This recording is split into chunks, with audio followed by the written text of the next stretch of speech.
Hi friends! మన India ఎలా చేస్తదనుకోలేదు. అసలేం చేసిందో తెలుసుకుందాం రండి.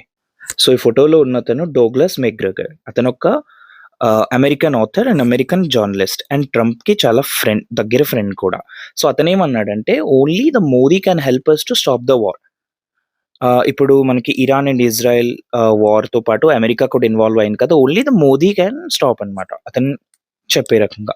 సో, ఎందుకంటే ఇండియన్ హాస్ ఒక న్యూట్రల్ కంట్రీ అన్నమాట. బికాజ్ ఇజ్రాయెల్ అండ్ ఇరాన్ ఈ ఇద్దరితో న్యూట్రల్‌గా ఉంటుంది. అండ్ యూఎస్ఏతో కూడా. సో, ఇక్కడ only India and Modi can help to stop the war అని ఇతనన్నాడు.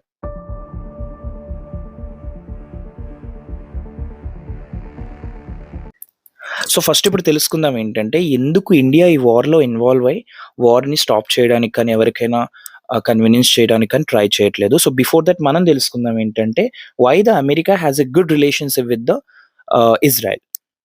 సో, బేసిక్‌గా USA has a foreign policy. దాని ఫారెన్ పాలిసీ ఏంటంటే, it is generally interventionist. So, intervention nothing but ఇది ప్రతి దేశంలో ఎక్కడ ఏ యుద్ధం జరిగినా, ఏం జరిగినా అది ఇంటర్వెన్షన్ చేసుకుంటది.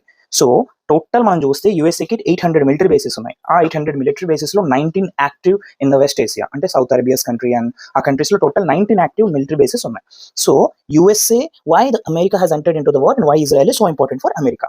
సో, ఎందుకు అమెరికా అన్నది వార్‌లో ఎంటర్ అయింది అండ్ ఇజ్రాయెల్‌కి ఇంపార్టెన్స్ ఇస్తుందంటే దానికి 3 reasons. First is strategic located ally. So, జనరల్‌గా strategic located ally and second is US enterprises and third is defence collaboration.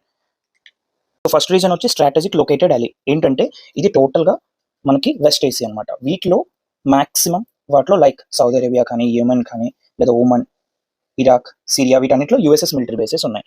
So, వీటన్నిటిలో ఒక ఫ్రెండ్ వాళ్ళకి యూఎస్ వాళ్ళకి కావాలి. వై? ఎందుకంటే ఇన్ ద కేస్ ఇరాన్ మీదకి అటాక్ చేయాలంటే వాటిలో ఏదో ఒక మిలిటరీ బేసెస్ అన్నిటిని యాక్టివ్‌గా ఉంచాలి అంటే, ఇక్కడ ఉన్న ఇజ్రాయెల్‌కి తను ఫ్రెండ్‌గా చూస్ చేసుకుంది. Simple. So, in the case any కేస్‌లో కానీ వీటిలో ఉన్న సౌదీ అరేబియా కానీ, యెమెన్ కానీ, ఇరాక్ కానీ, ఇరాన్‌ని కానీ సపోర్ట్ చేస్తే ఇక్కడ ఉన్న మిలిటరీ బేసెస్ అన్నీ డీయాక్టివేట్ అయిపోతాయి. సో, దీనివల్ల యూఎస్‌కి ఇక్కడ వార్‌లో ఫుల్ లాస్ అనమాట. సో, అందుకే ఇది ఇజ్రాయెల్‌కి ఫ్రెండ్‌గా చేసుకుంది. Reason number 1. So, second reason వచ్చి ఏంటంటే యూఎస్ఏ ఇజ్రాయెల్‌కి సపోర్ట్ చేయడానికి యూఎస్ఏ ఎంటర్‌ప్రైజెస్. సో, జనరల్లీ యూఎస్‌లో లాట్ ఆఫ్ జ్యూస్ ఉంటారనమాట. సో, జ్యూస్ వాళ్ళన్నది ఇజ్రాయెల్‌కే మాక్సిమం సపోర్ట్ ఉంటది. సో, అండ్ జ్యూస్ వాళ్ళు లాట్ ఆఫ్ ఇన్వెస్ట్‌మెంట్ మన యూఎస్‌లో ఉన్న మెడికల్ కంపెనీస్ కానీ, లైక్ అండ్ బ్యాంకింగ్ ఇండస్ట్రీస్‌లో కానీ, అండ్ మిలిటరీ ఎక్విప్‌మెంట్ కంపెనీస్ కానీ వాళ్ళన్నిట్లో వాళ్ళు లాట్ ఆఫ్ ఇన్వెస్ట్‌మెంట్స్ చేస్తున్నారు. సో, దీనివల్ల యూఎస్ఏకి ఒక మంచి ఎకానమీ అనేది బిల్డ్ అవుద్దనమాట. సో, ఇన్ ద కేస్ వాళ్ళు ఇజ్రాయెల్‌కి అపోజ్‌గా వెళ్తే ఆటోమేటిక్‌గా జియోస్ అనేది విత్‌డ్రాల్ చేసుకుంటారు వాళ్ళ ఇన్వెస్ట్‌మెంట్స్ అండ్ ఎవ్రీథింగ్. సో, అమెరికాకి ఎకానమీ చాలా లాస్‌లో పడతది. థర్డ్ రీజన్ వచ్చి డిఫెన్స్ కొలాబరేషన్. ఇక్కడ యూఎస్ అండ్ ఇజ్రాయెల్ వీళ్ళిద్దరూ కలిసి డిఫెన్స్ కొలాబరేషన్ చేసుకున్నారు. So, what does that mean? So, kind of research collaboration, ఎవరికి మనం ఎన్ని వెపన్స్ అమ్మాలి, ఎన్ని లైక్ బాంబ్స్ కానీ, ఎలాంటివైనా వెపన్స్ కానీ, వార్ వెపన్స్ కానీ మనం సేల్ చేయాలి అండ్ ఎవ్రీథింగ్ రీసెర్చ్ అవన్నీ యూఎస్ అండ్ ఇజ్రాయెల్ కలిసి చేస్తాయి. సో, ఈ main 3 reasons all time US ఇజ్రాయెల్‌కి సపోర్ట్ చేయడానికి. సో, జనరల్‌గా ఏంటంటే యూఎస్ఏ వచ్చి సీజ్ ఫైర్ డిక్లేర్ చేసింది విత్ ఇరాన్ అండ్ ఇజ్రాయెల్ వార్‌కి. But Israel is a friendly country and Iran is a enemy country. Both ఇద్దరిలో ఎవరు కూడా వినలేదు సీజ్ ఫైర్‌కి. కాకపోతే రీసెంట్‌గా వచ్చిన న్యూస్ రిపోర్ట్స్ ఏంటంటే పాకిస్తాన్, టర్కీ, యూఏఈ ఈ 3 కలిపి ఇరాన్‌కి సీజ్ ఫైర్‌కి అగ్రీమెంట్ చేయించారు. సో, ఆడికంత లేదనుకోండి. కాకపోతే ఆడు ఇప్పుడు డిక్లేర్ చేస్తున్నాడు ఏంటంటే నేను ఇరాన్‌కి సీజ్ ఫైర్‌కి ఒప్పించాను. సో, జనరల్‌గా మనం ఇప్పుడు తెలుసుకుందాం the main topic is India ఎందుకు ఈ వార్‌లో ఎంటర్ అయ్యి లైక్ ఎవరినైనా కన్వీనియన్స్ చేయట్లేదు. ఇజ్రాయెల్‌ని కానీ, ఇరాన్‌ని కానీ, యూఎస్‌ని కానీ. సో, బేసిక్‌గా మనం తెలుసుకోవాలి ఏంటంటే India is a mediation country. Mediation in the sense it's a non interventionist. ఎవరి దాంట్లో ఇంటర్వెన్షన్ అవ్వదు. సో, యాజ్ మనకి డోగ్లస్ మెక్‌గ్రెగర్ గారు చెప్పారు that India is the only country that can stop and that can be convince to everyone to stop this war అని. But మనం ఇక్కడ ఏం స్ట్రాటజీ అప్లై చేస్తున్నామంటే సపోజ్ ఇది కన్వీనియన్స్ చేస్తుంది ఈ 3 కంట్రీస్‌కి. వాళ్ళు కన్విన్స్ అవుతారు. బట్ ఇన్ ద కేస్ ఆ కన్విన్స్ అయ్యే వేలో కానీ సపోజ్ మనం ఇజ్రాయెల్‌తో మైనస్ అయిపోయాం. ఇరాన్‌తో మంచిగానే ఉన్నాం. యూఎస్ఏతో కూడా మైనస్ అయ్యాం. దీంట్లో ఏంటంటే మైనసెస్ మనకొస్తే ఇజ్రాయెల్ నుంచి సపోర్ట్ ఉండదు.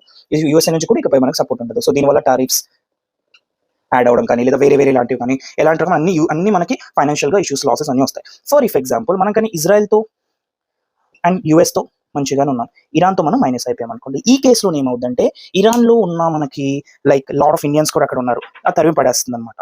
సో, దాని తర్వాత ఏమవుద్దంటే మెయిన్ ఏంటంటే స్ట్రెయిట్ ఆఫ్ హార్మోజ్ ఉంది కదా! అక్కడ మనకి ఆయిల్ సప్లైస్ కానీ ఇవన్నీ బంద్ చేస్తుంది. సో, దానివల్ల క్లోజ్ అవ్వడం వల్ల చాలా ఫైనాన్షియల్ లాసెస్ పడతాయి. సో, అందుకని ఇండియా ఏం చేస్తుందంటే best it's using the mediation like non interventionist. దేంట్లో ఇంటర్వెన్షన్ అవ్వదు, ఏ గొడవల్లో వెళ్ళదు, ఏమీ లేదు. It is doing his work only. So, generally this is the main reason India వార్‌లో ఎంటర్ అవ్వకుండా ఎలాంటి రకమైన ఇష్యూస్ ఫేసెస్ చేయకుండా ఒక నాన్ ఇంటర్వెన్షన్గా ఒక న్యూట్రల్గా ఉండడానికి. సో నెక్స్ట్ వీడియోలో కూడా తెలుసుకుందాం. We have a lot of weapons like BrahMos 6 recently మనం సక్సెస్గా చూసాం బ్రహ్మోస్ మిసైల్ బ్రహ్మోస్. సో అది మనం ఎందుకు సేల్ చేయట్లేదు యూఎస్కి? మనం అనుకుంటే యూఎస్కి కానీ లేదా ఇజ్రాయల్కి కానీ ఇరాన్కి కానీ మనం అనుకుంటే మనం కూడా వార్లో సేల్ చేయొచ్చు మన weapons, but still we are not using that. Well next video.